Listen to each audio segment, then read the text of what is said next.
Hello students, इसमें बात करने वाले हैं रिएक्टिविटी सीरीज ऑफ मेटल्स।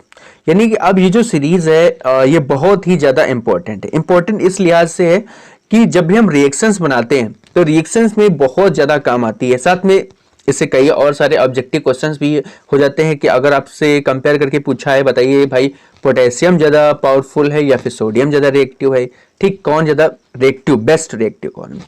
तो ये अगर आपको पता होगा कि इसका ऑर्डर ये है भाई, पोटेशियम ऊपर होता है सोडियम नीचे होता है, जो ऊपर होता है वो ज़्यादा रिएक्टिव होगा, तो आप बता सकते हैं हाँ भाई पोटेशियम सोडियम से ज़्यादा रिएक्टिव है।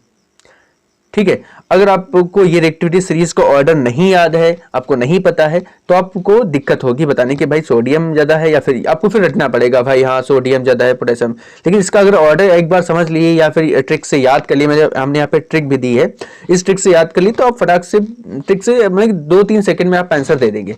साथ में बहुत ज्यादा अगर आप क्लास 10th के स्टूडेंट्स हैं तो आपके लिए बहुत ही इंपॉर्टेंट है आपको, यानी कि अगर आप कोई भी केमिकल रिएक्शंस, जो पहला चैप्टर है केमिकल रिएक्शन इक्वेशन, उस चैप्टर में के लिए बहुत ज्यादा, मैं कितना कहूं बहुत ज्यादा इंपॉर्टेंट है। ठीक है, क्योंकि अगर आपको ये पता होगा तभी आप आगे रिएक्शन बता पाएंगे, वरना आपको ये पता ही नहीं होगा कि हाँ ये आगे रिएक्शन होगी या नहीं होगी। अब मतलब कि तुक्का लगाएंगे कि हाँ हो जाएगी नहीं हो जाएगी। लेकिन जब आपको ये रिएक्टिविटी सीरीज पता होगी तो उसके क्वेश्चन आप समझ पाएंगे कि हाँ उसकी रिएक्शंस आगे आप बता पाएंगे कि नो रिएक्शन आगे होगी कि होगी तो कौन सा कंपाउंड बनेगा, ये सब कुछ आप बता पाएंगे। तो वो भी हम आपको डिस्कस करेंगे कैसे इसका यूज करना। पहले हम आज रिएक्टिविटी सीरीज को ही पढ़ेंगे और उसकी ट्रिक क्या हो। जितने भी सिर्फ रिएक्टिविटी सीरीज काफी हम बहुत बड़ी होती है, बहुत सारे मेटल्स होते हैं, ठीक है, लेकिन जितने भी आपके लिए इंपॉर्टेंट है 9th-10th लेवल पे इंपॉर्टेंट है या फिर 12 तक की भी जितने भी इंपॉर्टेंट है हमने वहां पे सारे कवर किए हैं। सिर्फ उसी को ही पढ़ना जो ज्यादा बहुत ज्यादा इंपॉर्टेंट है, बाकी इससे बहुत बड़ी रिएक्टिविटी सीरीज होती है। ठीक है, तो हमने जितना इंपॉर्टेंट था उतना ही कवर किया। तो चलिए स्टार्ट करते हैं।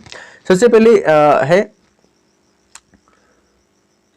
हमने यहाँ पे ट्रिक भी दी है, एलिमेंट का नाम है और यहाँ पे सिंबल है। तो सबसे पहले क्या है, please stop calling me a zebra. ठीक है, अब यहाँ पे ये जो ट्रिक है, अब प्लीज का मतलब होता है पोटेशियम और ये इसका सिंबल यहाँ पे के, स्टॉप का मतलब होता है सोडियम और यहाँ पे Na, कैल्शियम, कॉलिंग मतलब कैल्शियम, फिर Ca, मी यानी कि मैग्नीशियम Mg, ए यानी एल्युमिनियम Al सिंबल हो जाएगा, जेब्रा यानी कि जिंक Zn, फिर इन यानी आयरन और आयरन का जो सिंबल होगा वो Fe होगा। कॉलिंग मी अ जेब्रा इन हो गया, यहाँ पे Nikhil library, please stop calling me zebra in Nikhil library. अच्छा याद हो जाएगा ना, please stop calling me a zebra in Nikhil library, यानी निखिल मतलब निकिल और लाइब्रेरी यानी कि लेड पीबी।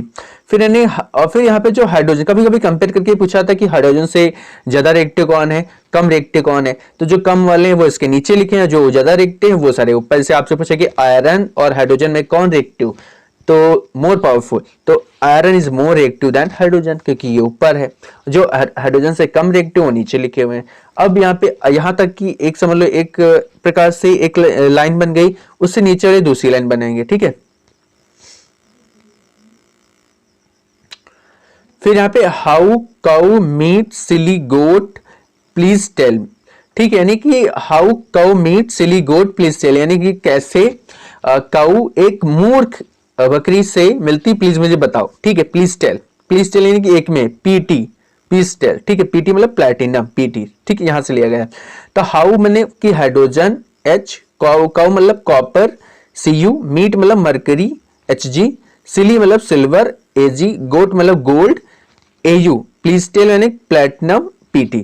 तो यहां से आई थिंक आपको ये रिएक्टिविटी से याद हो जाएगी। इसका बहुत ही इंपॉर्टेंट रोल है, इस जो मैं बोल रहा हूं बिल्कुल सत्य है। आप अगर याद कर लेंगे तो क्लास 10th में आपको ये कम से कम मिनिमम 3-4 नंबर देकर जाएगी, पक्का रिएक्शंस करवा देगी या फिर कहीं ऑब्जेक्टिव क्वेश्चन सही करवा देगी।